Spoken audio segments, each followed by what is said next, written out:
Hey brother! Ben, at long last, we finally have our first look at Pixar's newest original movie, Onward. Like seriously, all we've had since 2017 was this lone image and the description of a suburban fantasy world, which I have to tell you was very little to go on for 2 years. But in that lone image, you could see a dragon, which immediately caught my attention because fantasy creatures? Sure, we've had monsters and moving toys and civilizations of just cars, but how are we also going to work in fantasy creatures into the Pixar theory? And now that the trailer has dropped, I have to tell you, my first scared thought was, oh no, is Onward going to break the Pixar theory?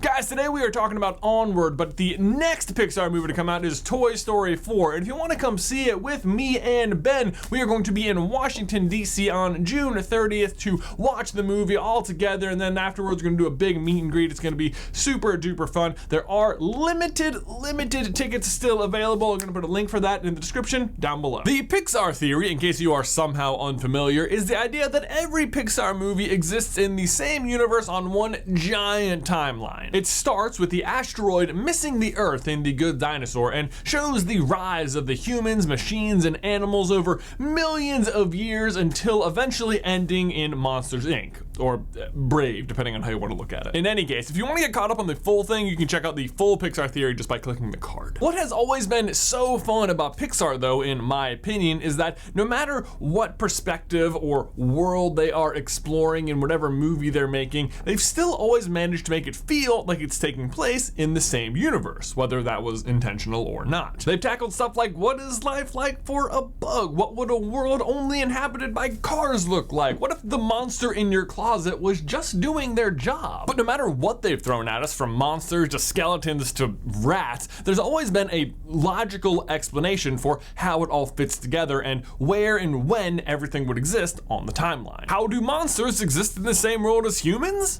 Easy, they're just time traveling back through the doors to collect humans scream and or laugh. A world of just cars? Duh, that's after all the humans leave the Earth in WALL-E and then the cars come to life using human memory the same way that the toys do, an idea that's also further explored than in Inside Out and Coco. I mean, it's just common sense. So whenever a new Pixar movie comes out, the typical starting point for determining where it exists in the Pixar universe is when it happens on the timeline, and normally there's like a human lurking around somewhere in the movie that can help point us in the right direction. Maybe there's a date on a newspaper, a road calendar, a date on a license plate, or just the mere existence of dinosaurs at all. You know, just something to give you a hint. But sometimes then you have to get creative, like with the monsters. What's going on here? Clearly they don't exist at the same time as us, but they clearly exist on the same planet as us, so how do? Easy! You just put them so far down the timeline that humans could have eventually just evolved into them. Heck, you could even explain it further by just super polluting the entire planet for a while, and maybe that would cause some sort of mutation when the humans returned? But that brings us back to Onward, because I have to tell you,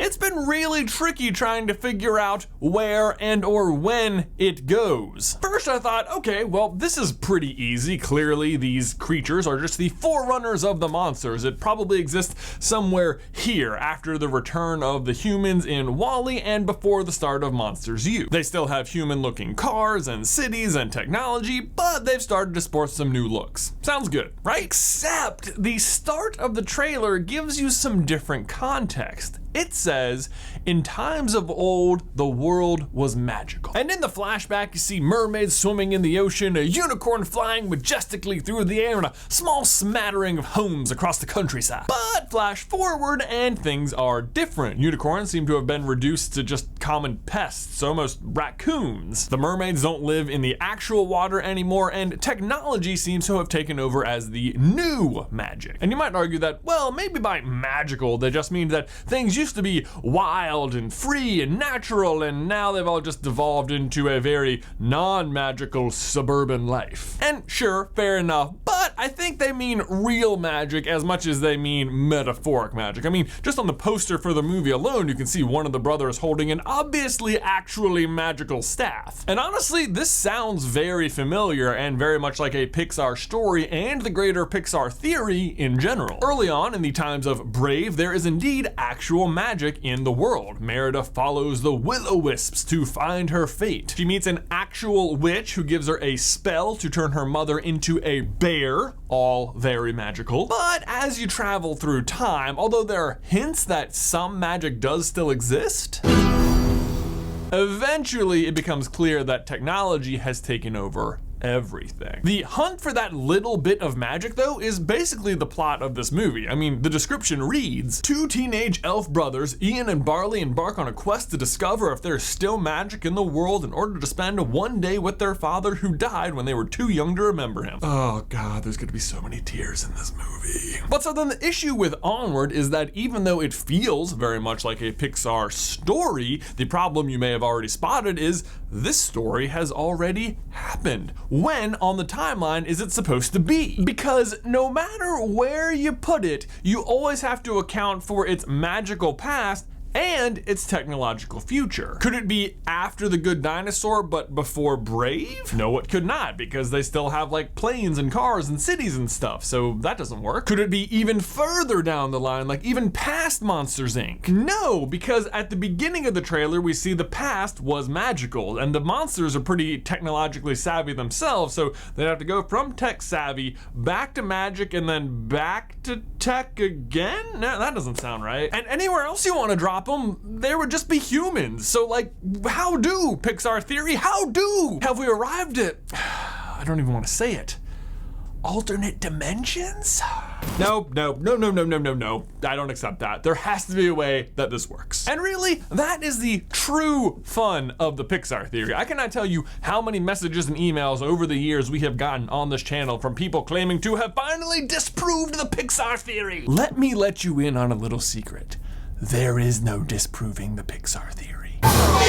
If you found a plot hole, good for you. That just means we all need to come up with a new way to explain it. And while I know it's probably fruitless to try and figure out exactly where Onward is going to fit on the Pixar timeline, that doesn't mean I haven't been going through this trailer with a fine-tooth comb trying to figure it out already. And honestly, in the process, I found a bunch of just really fun little details. Like how the toll booth is a bridge troll toll booth and you can pay by either answering a riddle or in cash. This bumper sticker says that their kid is on the honor scroll. The van being driven by Chris Pratt's character is named Guinevere and it's just totally held together with duct tape just everywhere. Regardless though, my final conclusion for when, how, where, why, how Onward fits into the Pixar Theory. Because I just kept thinking there's no when on Earth for this movie to fit.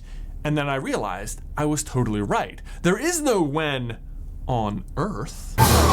But Onward is not taking place on Earth, which means we don't have to deal with the issue of all the other stories intersecting with it, although at least one of them still will. And honestly, it's not that hard to prove that this is not Earth. I mean, for one, see everything I've said so far, and two, if you look up into the sky of the trailer, you will notice that whatever planet this is has 2 moons, which means if I've done my math correct, 2 minus 1 moon on Earth. That means there's 1 more moon than would be on Earth. I'm interested to see if we get a greater view of this planet from space at some point. Like, is this even possible? Could one sun cast the same shadow on 2 moons at different places at the same time? I feel like I definitely want to go get a couple of styrofoam balls and a flashlight and go nuts with that idea. Also couldn't help but notice in the trailer that at no point do you see a fully lit day. Everything is always just a little bit dim outside. Like, it always looks like it's sunrise. But I guess mushrooms do grow more at night, so I guess maybe that would explain why their houses are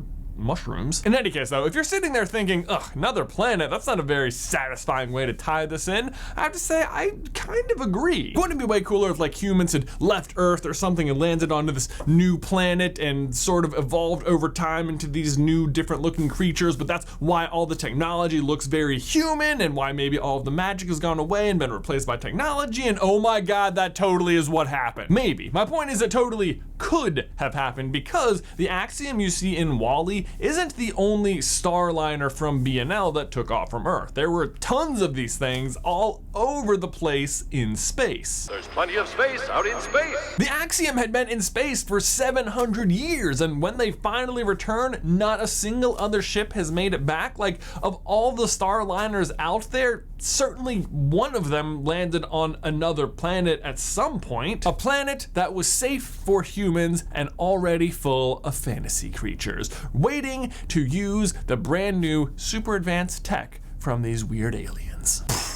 That is our early guess for how Onward will fit into the Pixar theory. Ben, my question for you and everybody else is, what do you think? Will Onward indeed be taking place on a different planet other than Earth? Let me know your thoughts in the towel section down below. Don't forget, if you want to come see Toy Story 4 with Ben and I on June 30th in Washington, D.C., tickets are still available, but they are very limited. Link in the description down below. Guys, thanks as always for watching today's video. Please remember to leave a like on the video if you haven't already, and subscribe so you don't miss any future Pixar Theory action from us. If you want to see the full Pixar Theory, you can check out this video right here, or if you want to see the secret message in Incredibles 2, you can check out this video right here. But Ben, that's all I've got for you today, man. I will see you in another life, brother.